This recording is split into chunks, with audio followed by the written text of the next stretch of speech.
My home is eternity.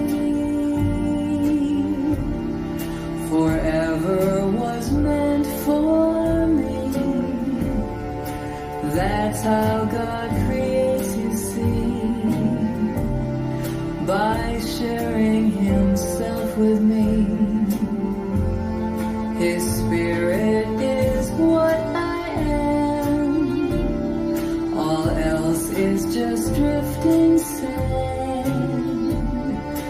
I don't need to understand. I know that He holds my